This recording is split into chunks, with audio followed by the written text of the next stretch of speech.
Hello everyone. तो आज हम आपके अपने चैनल में सीबीएसई क्लास 10th ज्योग्राफी का चैप्टर नंबर 3 जिसका नाम है वाटर रिसोर्स वो पढ़ने वाले हैं। और ये वन शॉट लेक्चर है, इसको आप लोग लास्ट तक देखते रहिएगा। आपको वन शॉट में सारा चैप्टर का जो ओवरव्यू है, उसका जो इंट्रोडक्टरी पार्ट है, उसका जो क्या मोटो है, सब आपको समझ में आ जाएगा। तो चलिए इस चैप्टर को शुरू करते हैं। तो आपको जिस चैप्टर का नाम है जो वाटर रिसोर्स, इसमें सबसे पहले जानकारी तो आपको वाटर के बारे में होनी चाहिए कि वाटर के बारे में क्या आपको पता करना है। ये सब आपको बारे में यहाँ पर दिया गया है, आपको समझने की ज़रूरत है। ठीक है, चलिए शुरुआत करते हैं। तो water 3/4 of the earth surface is covered with water but only a small proportion of it accounts for fresh water that can be put to use. Water is a renewable resource.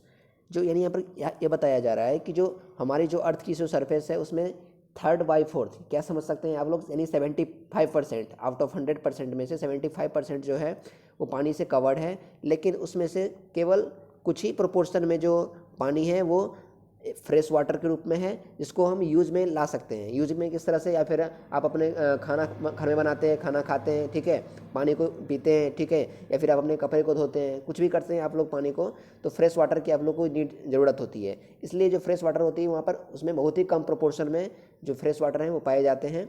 Water is a renewable resource. और water क्या है? Renewable resource है। Water को हम दोबारा से renew कर सकते हैं। इस तरह से आप लोगों के घर में वाटर का जो वो होता है प्योरीफायर, उससे आप क्या करते हैं, वाटर को प्योरीफाई करते हैं। इसलिए वाटर को क्या है, एक रिन्यूएबल रिसोर्स है, उसको रिन्यू किया जा सकता है। Water scarcity and the need for water conservation and management. Water scarcity और पानी के कंजर्वेशन और मैनेजमेंट के लिए हमें ज़रूरत होती है, किसके लिए? वाटर की ज़रूरत होती है। The availability of water resources varies over space. और पानी जो पानी हमारा एक तरह का जो रिसोर्स है, उसकी अवेलेबिलिटी हमारे जीवन में हर जगह जगह पर आपको देखने को मिलती है। पानी के बिना कोई जीवित नहीं रह सकता, आप लोग जानते हैं जैसा कि, ठीक है। तो पानी इज़ द बहुत ही इंपॉर्टेंट चीज़ है, जैसे आप लोग अपने घर में यूटिलाइज़ करते हैं, आप लोग पीते हैं, इसको पी करके जीते हैं। ठीक है, कुछ और जान लेते हैं वाटर के बारे में। Water scarcity is caused by over exploitation, excessive use and unequal access to water among different social groups. जो पानी की जो स्कार्सिटी है वो किसके द्वारा यहाँ पर पॉल्यूटेड होता जा रहा है? ओवर एक्सप्लॉयटेशन से।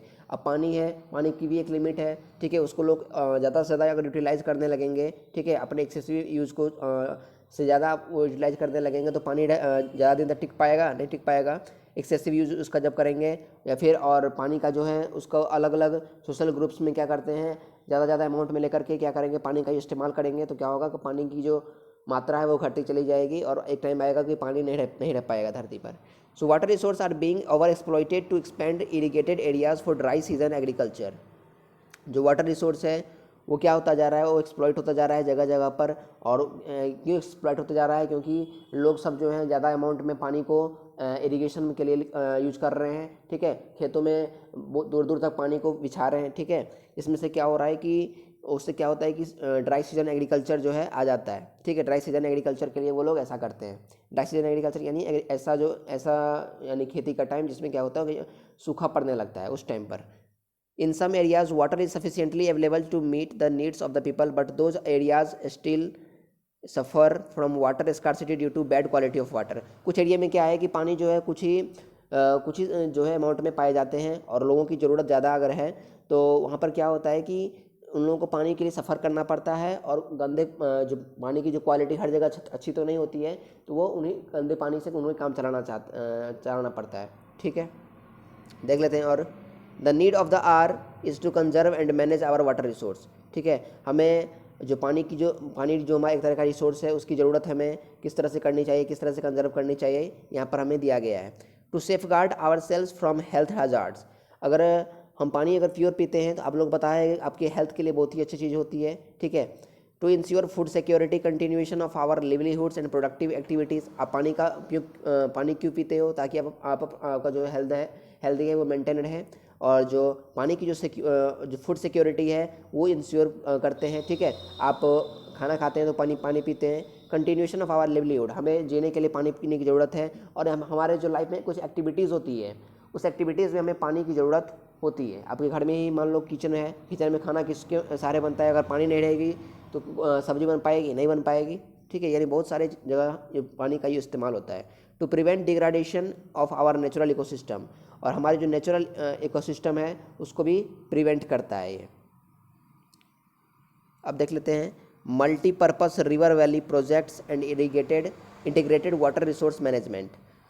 क्या है मल्टीपर्पस रिवर प्रोजेक्ट? ठीक है, इससे पहले मैं आपको बता दूं कि मैंने दो आपके लिए प्रेजेंटेशन बना के रखे हैं प्रोजेक्ट के ऊपर। जो एक है पहला तेलंगाना थर्मल पावर प्लांट और दूसरा है तेलंगाना सोलर पावर प्लांट। ये दोनों आपके लिए बहुत ही यूज़फुल होंगे। अगर आप इसको पढ़ लेते हैं तो आपके लिए ज्योग्राफी में जो दो या फिर दो से ज़्यादा प्रोजेक्ट आएंगे वो आप आराम से कर सकते हैं। ठीक है, तो पहले टाइम में क्या हुआ करता था कि जो हम जो है पानी को कंजर्व करते थे, ठीक है, किससे कैसे कंजर्व करते थे, तो वो कुछ सोफिस्टिकेटेड हाइड्रोलिक स्ट्रक्चर बना करके, ठीक है, या फिर आप लोग समझ सकते हैं कि डैम को बना करके। ठीक है, यहाँ पर पानी को कंजर्व किया जाता था डैम बना करके। डैम के अंदर क्या होता था कि पानी को इकट्ठा कर लिया जाता था, एक लेक समुद्र जैसा बना दिया जाता था। ठीक है, और उसमें यहाँ पर इरिगेशन के लिए रिजर्व करके रखा जाता था पानी को कि जब ज़रूरत होगी तब उसको यहाँ से यूटिलाइज करेंगे। लेकिन ये जो चीज़ है वो कुछ दिन तो की चलता रहा, और बाद में यहाँ पर आकर के क्या हुआ कि हमारे रिवर बेसिन में ये डैम्स जो है वो गड़बड़ाने लगी, और जिससे क्या हुआ कि हमारे जो इंडिया में पानी की जो स्कार्सिटी जो है वो कम पड़ने लगी।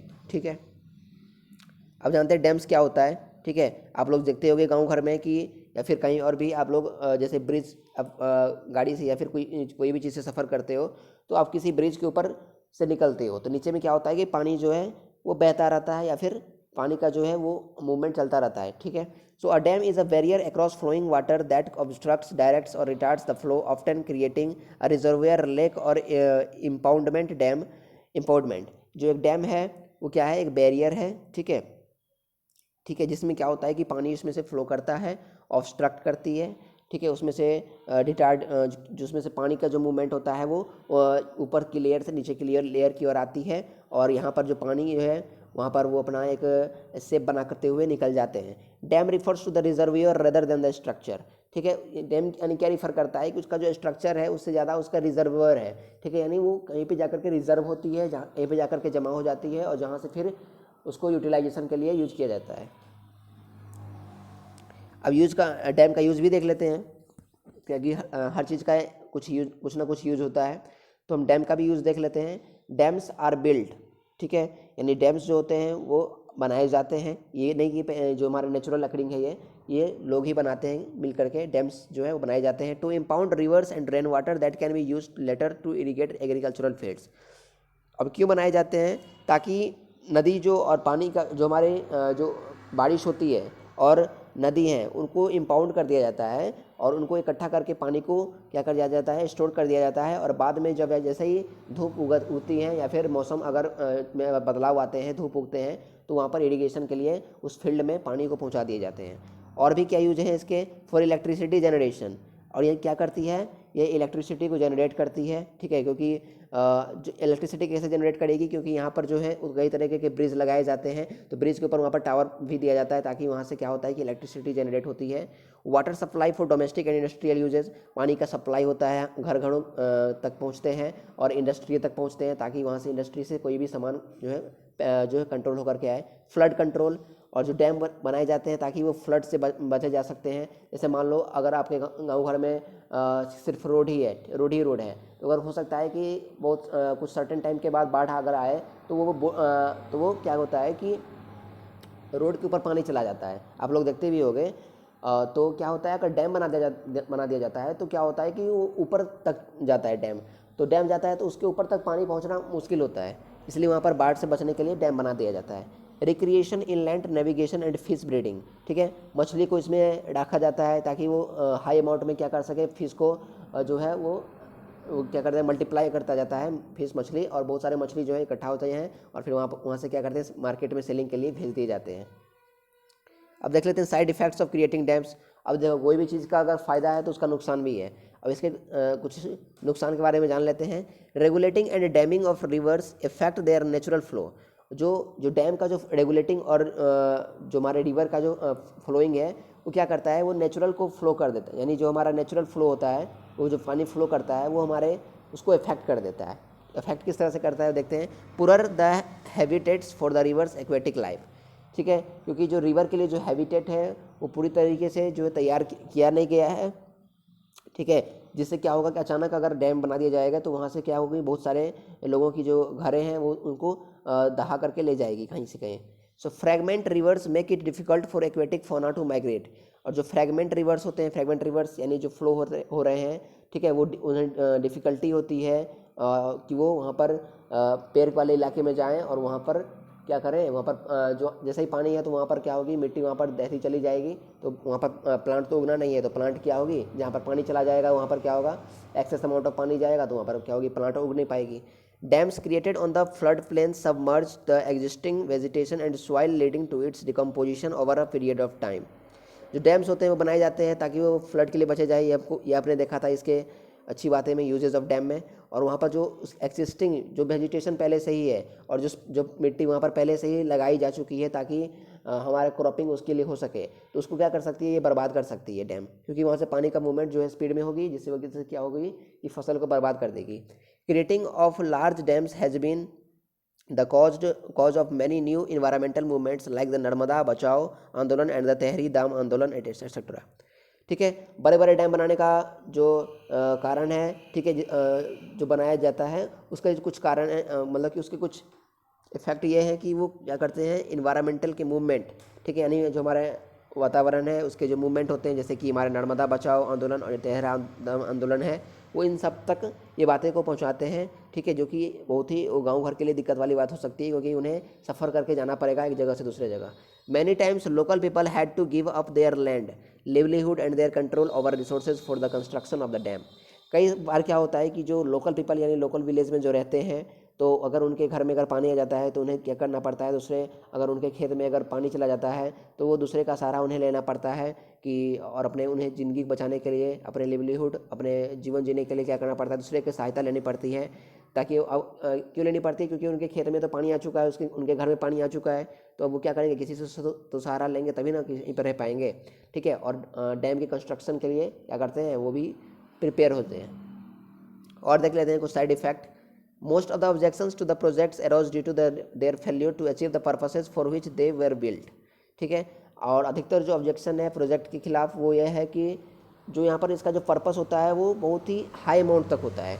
ठीक है, जो अगर हाई अमाउंट तक अगर इसका डैम की अगर फैसिलिटी रहेगी तो लोकल विलेज के लिए दिक्कतें आ सकती है, क्योंकि उन्हें वो जो जिस इलाके में रह रहे हैं लोकल विलेज में, वो वहीं पर एडजस्ट कर चुके हैं, तो उनके लिए वो दिक्कतें आ सकती है। कुछ जो डैम्स होते हैं वो बनाए जाते हैं ताकि वो बाढ़ को कंट्रोल कर सके। ठीक है, लेकिन ये जो डैम होते हैं, ठीक है, यही डैम जो क्या करते हैं वो बाढ़ को क्या करते हैं, बढ़ाते भी हैं। ठीक है, बाढ़ को किस तरह से बढ़ाते हैं, अगर मूवमेंट अगर हो रहा है डैम्स का, ठीक है, और हायर कंसंट्रेशन से लोअर कंसंट्रेशन की तरफ पानी जो है बहती जा रही है, तो क्या होगी कि बाढ़ को ये और भी बढ़ावा देगी और बढ़ाती जाएगी।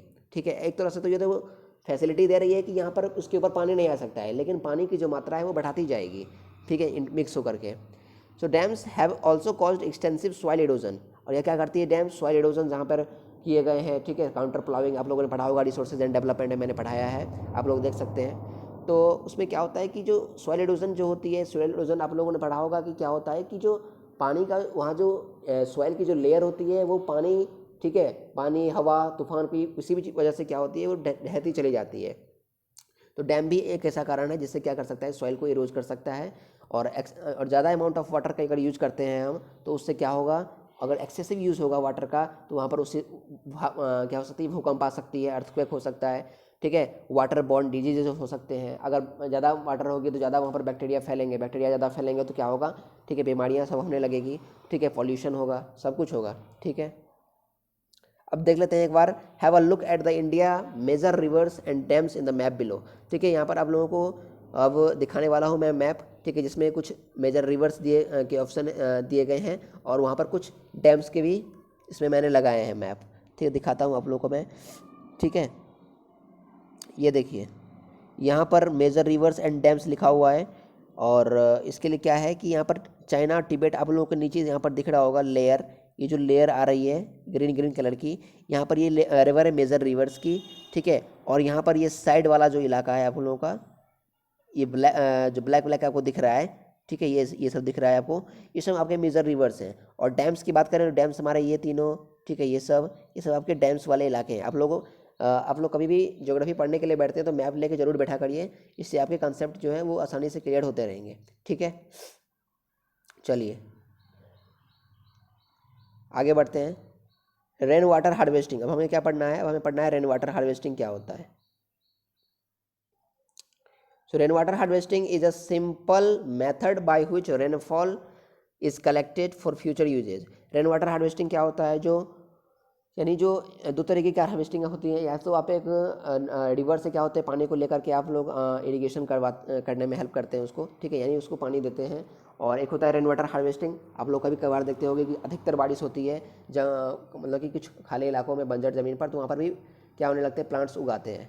तो ये एक सिंपल मेथड है जिससे क्या हो सकता है कि फ्यूचर की यूज के लिए उसको कलेक्ट किया जा सकता है, ताकि ये हमें अगर कोई दिक्कतें आई, बाढ़ आ गई, तो हमें इससे क्या हो सकता है जो है बचाव कर सकते हैं। The collected rain water may be stored utilise in different ways और directly use for recharge purposes, ठीक है। तो ये जो रेन वाटर का जो कलेक्शन है उसको स्टोर किया जा सकता है, ठीक है, और उसको यूटिलाइज किया जा सकता है अलग अलग वे में, और इसको हम डायरेक्टली रिचार्ज पर्पस के लिए यूज़ कर देंगे। क्या होगा रिचार्ज पर्पस, अब हम देखने वाले हैं। Different methods have been adopted in different areas of for rain water harvesting. अलग अलग मेथड जो हैं वो अडॉप्ट किए गए हैं अलग अलग एरिया में रेन वाटर हार्वेस्टिंग के लिए। तो चलिए वन बाय वन इसको देखते हैं कौन कौन से मेथड है। सो रेन वाटर हार्वेस्टिंग का पहला मेथड आप लोग देखिएंगे कि in hill and mountainous region people build diversion channels like the guls और kuls of the western Himalayas for agriculture. अब यहाँ पर बताया जा रहा है कि जो पहाड़ी इलाके और माउंटेनियस रीजन में क्या होता है कि लोग जो हैं कुछ डाइवर्सन का चैनल बना लेते हैं, ताकि वहाँ से वो क्या कर सकते हैं, मूवमेंट कर सकते हैं, ठीक है। अगर वो चैनल नहीं बनाएंगे तो वो गिर पड़ सकते हैं कहीं पे भी। तो जैसे कि गुल्स के नाम से उन्होंने कुछ डाइवर्सन चैनल बना लिए हैं, और उससे क्या होता है कि एग्रीकल्चर के लिए उन्होंने ऐसा किया है और उसके मूवमेंट के लिए, ठीक है, ताकि वो अपने आसानी से वो अपने उस एग्रीकल्चरल लैंड पे चले जा सकते हैं। और ये कहाँ पर किया गया है, वो किया गया है वेस्टर्न हिमालयाज में, पश्चिमी हिमालय में। Rooftop rain water harvesting is commonly practised to store drinking water particularly in Rajasthan. अब एक रूफटॉप रेन वाटर हार्वेस्टिंग क्या है, इसको कॉमनली हम इसको कॉमनली प्रैक्टिस किया जाता है। जो पानी पीने वाला जो पानी होता है उसको स्टोर करने के लिए रूफटॉप रेन वाटर हार्वेस्टिंग का स्टोर किया जाता है। और ये हमें अधिकतर कहाँ स्टोर किया जाता है, वो किया जाता है राजस्थान में। अब देखते हैं रेन वाटर हार्वेस्टिंग में। In the flood plains of Bengal people developed inundation channels to irrigate their fields. Bengal के फ्लड वाले प्लेन में क्या हुआ है कि लोगों ने कुछ इनफंडेशन वाले चैनल को उन्होंने डेवलप कर लिया है, ताकि वो उन्हें अपने फील्ड को इरीगेट कर सकें। इरीगेट करने से क्या होगा कि वो अपने आप को अपने हिसाब से फैसिलिटी दे पाएंगे, ठीक है।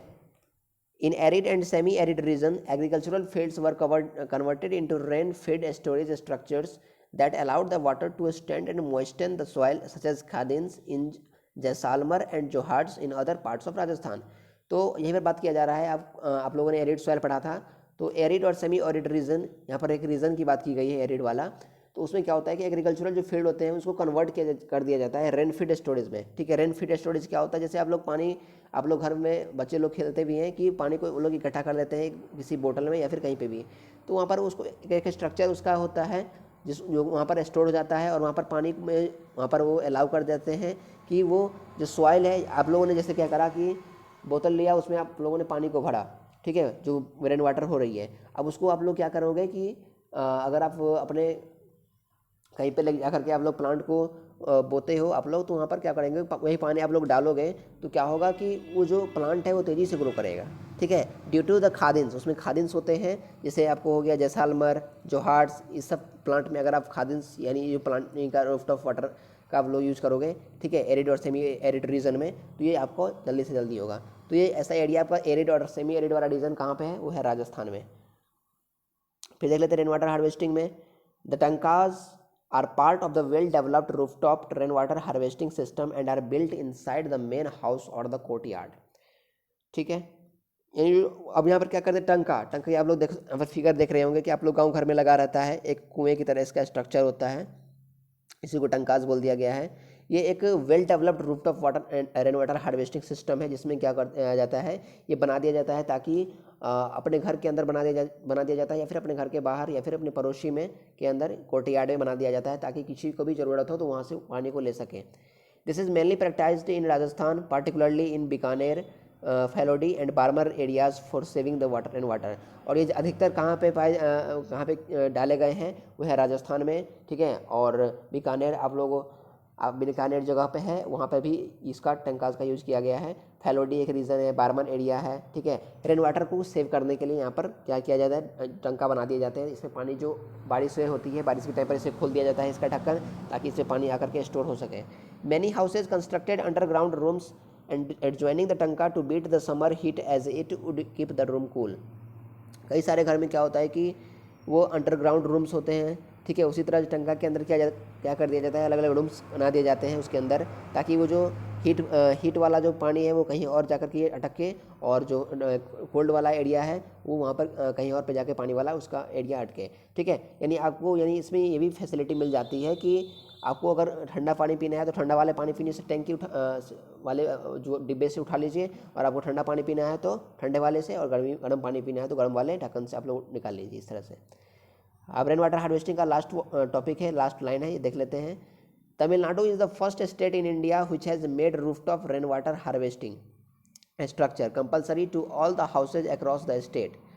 तमिलनाडु जो है ये एक पहला स्टेट है इंडिया का जिसने क्या किया है, रूफटॉप रेन वाटर हार्वेस्टिंग जो है बना लिया है, ठीक है। और उसका जो स्ट्रक्चर है वो क्या करती है, वो उसका जो स्ट्रक्चर है वो अपनी और अपने स्टेट की और जो है अपने अलग अलग तरीके से उसको शेयर करती है। There are legal provisions to punish the defaulters, और वहाँ पर कुछ लीगल प्रोविजंस दिए गए हैं, ठीक है, ताकि वो डिफ़ॉल्टर्स को क्या कर सकते हैं, अपने आप की ओर खींच कर वहाँ पर वो रूफटॉप रेन वाटर हार्वेस्टिंग बना सकते हैं।